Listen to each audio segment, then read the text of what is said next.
They put manufacturing on a map because of what they did with the spring industry. We manufacture and repair parts for all of the world's major aerospace customers. It's a very modern mold to make cylindric plastic parts. We do a lot in automotive here, but we also do a lot in industrial and other medical applications. The history of the company is just steeped with a legacy of performance and meeting the challenges of whatever industry threw at us.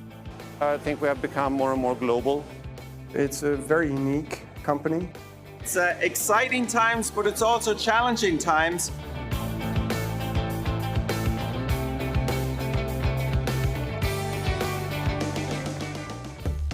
Their products, part of the world's technological marvels, inside the nation's early automobiles, the world's first nuclear-powered submarine, and onboard multiple missions in space, in the suit worn by the first astronaut to orbit Earth, aboard Apollo 11 when it landed on the moon, and inside the Mars Curiosity Rover as it continues to investigate the Red Planet.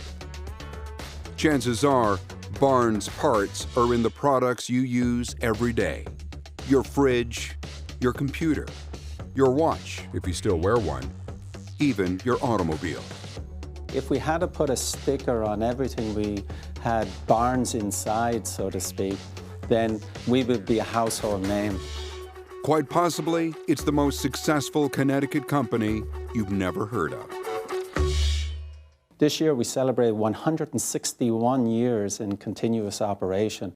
To be part of value chains and a relevant part of value chains for different and growing industries over that period of time, that's a unique characteristic.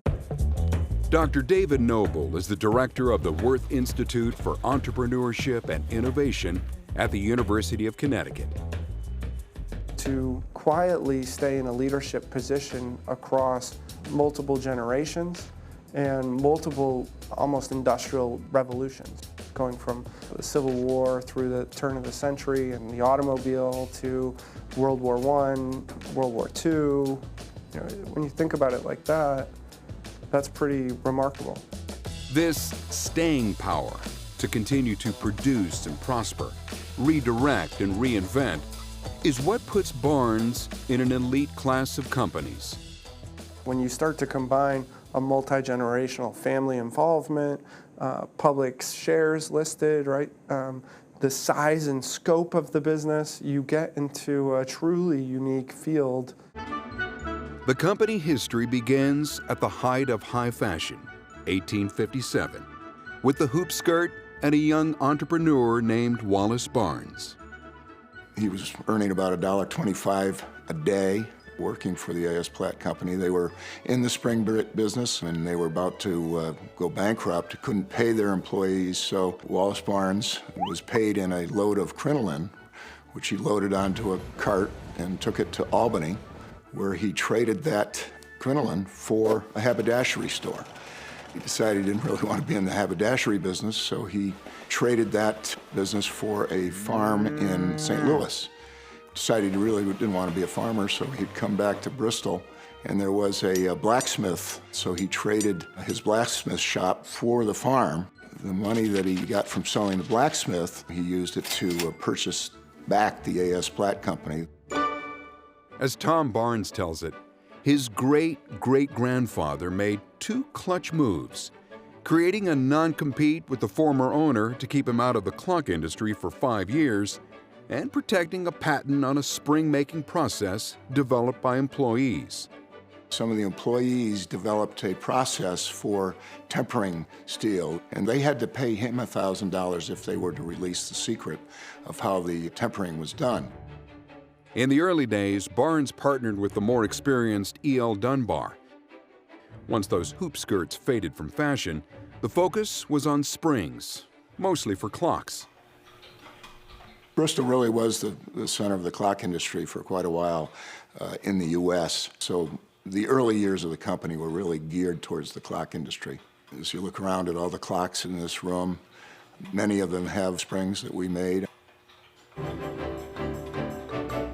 At the height of the Industrial Revolution, Springs were instrumental in so many other big inventions at the time, and the Wallace Barnes Company, now out on its own, made them. Bicycles, firearms, automobiles, all kinds of products that used springs were a big part of our growth and our history. Barnes ultimately opened its own steel mill across town to ensure a steady supply of top-notch material for its springs. The Barnes Group was the foundation in the community of manufacturing. John Leone has served Bristol for all of his adult life.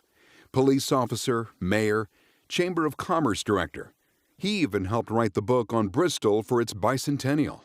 There was 2 places in the United States that were the leaders for spring and metal stamping, and that was Chicago, which is a larger, obviously, metropolitan area, and Bristol, Connecticut.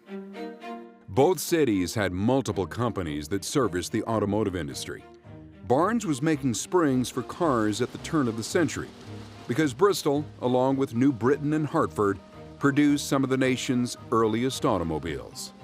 As cars became more popular and automotive production moved west, Barnes joined forces with 3 other companies to expand its territory and increase capacity. Dunbar, Gibson, Raymond were all companies that were owned by individuals, families, that we were able to bring together, ultimately making Associated Spring. They basically were the largest employer of people at the time. John's dad, John Sr., worked as an operator and estimator for 35 years. Bristol was one of the communities that sent most of its men to war. And during World War II, 30% of the workforce at Associated Spring was women. The war fueled demands for springs used in all kinds of artillery and engines. 90% of the ones in aircraft engines were made by Associated Spring, earning the company special recognition from the military.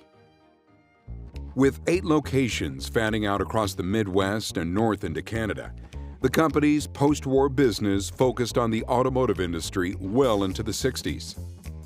In the early 60s, Barnes Group was very heavily dependent on the original equipment automotive business. Wally and his cousin Hap ran the company at the time. It was good business, we made good money on it, but it was a vulnerability. When you have that much dependency on one industry, a good way to balance that would be to go into a business that was in the overhaul and maintenance and repair business of automobiles. And Bowman Products made nothing for themselves. They were a buyer and seller of all kinds of replacement parts.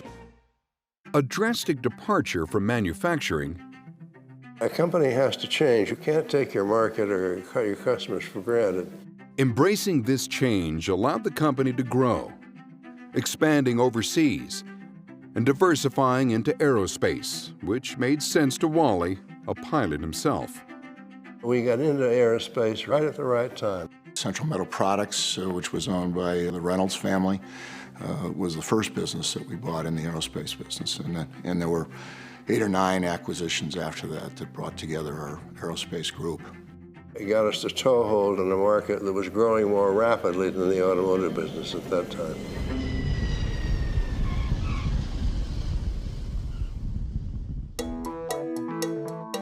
This is one of the divisions within aerospace.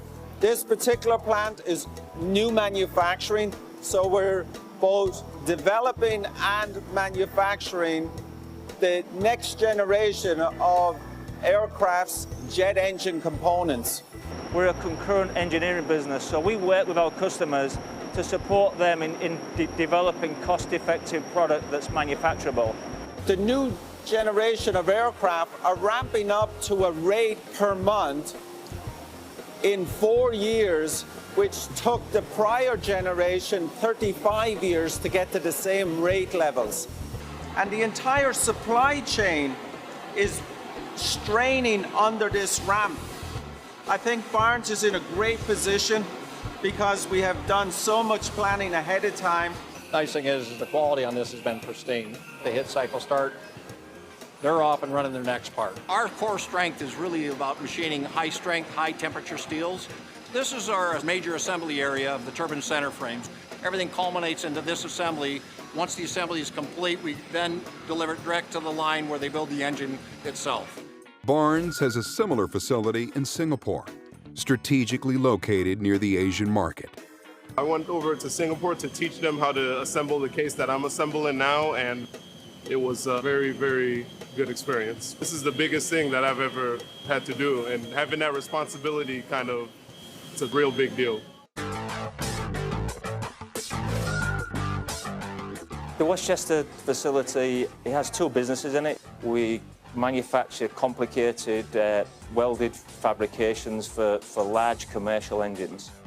And what's known as MRO. Maintenance, repair, overhaul, and it's basically the aftermarket business.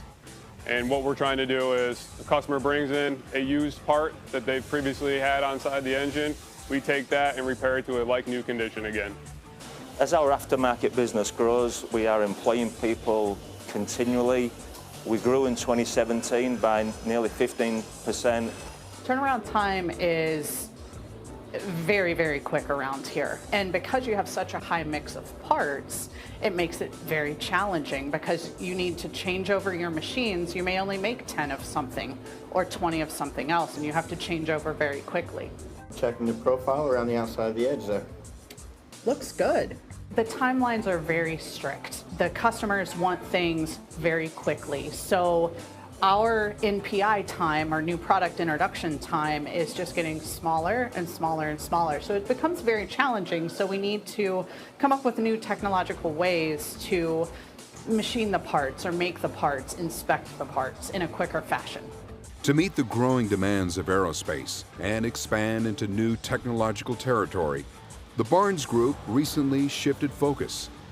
We basically asked ourselves a question: do we have a strategy to win? We wanted to move more towards technology and more towards intellectual property.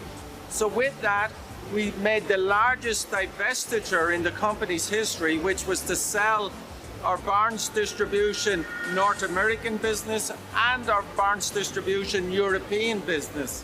We also made two of the largest acquisitions in the company's history, again with a view to diversifying into a broader set of industrial technologies. From steel to plastics, a big leap. I would say this was a new direction for us. Manor, located in Bollingen, Germany, a family-owned company that specializes in building molds for companies that make plastic products. So we actually produce the tool that produces the plastic part. For shavers, for insulin pens, for pharmaceutical products. This is a typical insert, a part of a plastic injection mold. It's the negative of a spray cap you use every day for shampoo, for example, for shaving cream. Our founder, Otto Manor, developed the valve gate hot runner system. He was the inventor, and it's making sure that the melted plastic goes at the exact right temperature to the heart of the injection plastic mold. We want to make sure that the product is designed in a way that makes it easy to produce. This machine is invested by Barnes 2 years ago from the Barnes Group. Barnes brought us to the next level, so we are a more global company. We are testing our hot runners and molds. We're testing our equipment on an injection molding machine, which is then finally producing the plastic parts which are produced by the customer. The productivity is better, the on-time delivery is better. Here in the test center, we are very close with the customer. Manor in Germany, one of 6 Barnes companies in 12 locations that specialize in making products for companies in the plastics industry.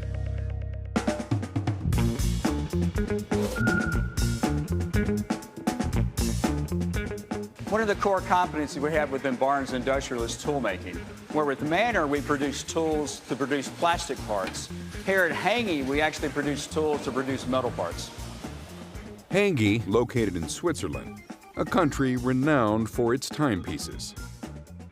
In the mid-40s, Heinz Hangy created the company, and he was a tool maker. And so he started to build tools for the watch industry. And in the early 50s, started to produce parts for watches. Acquired by Barnes in 2006 to bolster its industrial presence. With Associated Spring, we do fine blanking, we do progressive stamping, but it's on a bit of a larger scale. So you may have parts going from a few inches up to maybe a foot in diameter.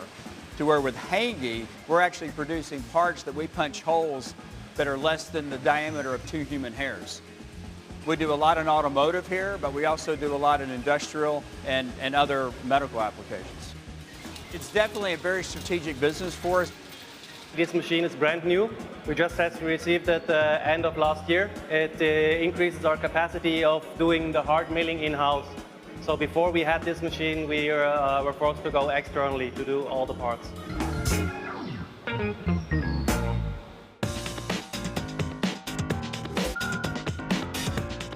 In addition to the steel and plastics divisions of Barnes industrial plants, there are also facilities worldwide that make nitrogen gas products, heavy-duty springs for hydraulics.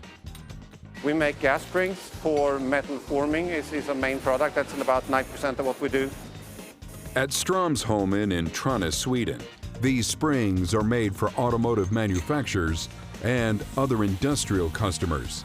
All the metal pieces you see made out of a metal sheet in cars, our gas springs are in the production equipment. So how many shifts are you running right now? We're running 5 shifts. We're actually the global leader in the supply of nitrogen gas springs to the tool and die market. We've used that to expand into other markets. Counterbalance for industrial robots, heavy-duty suspension, military applications. Last year we made over 1 million gas springs. Production's up in the nitrogen gas spring division by nearly 20% in just a year. In fact, sales for the entire company increased 17% from 2016. This global success, the payoff from Barnes' continual investment in its employees.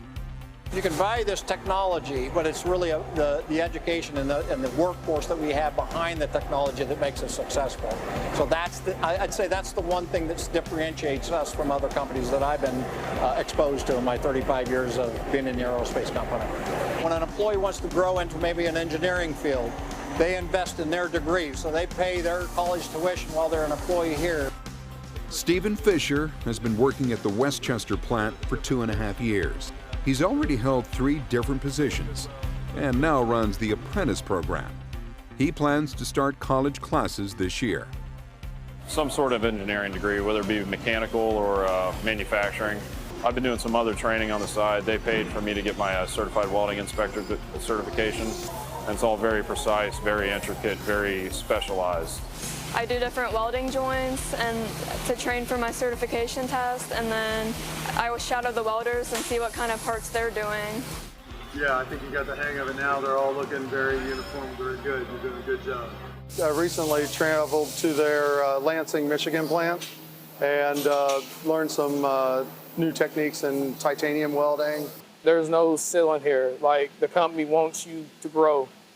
Cedric Woolridge started 18 years ago in Westchester and says he was trained every step of the way.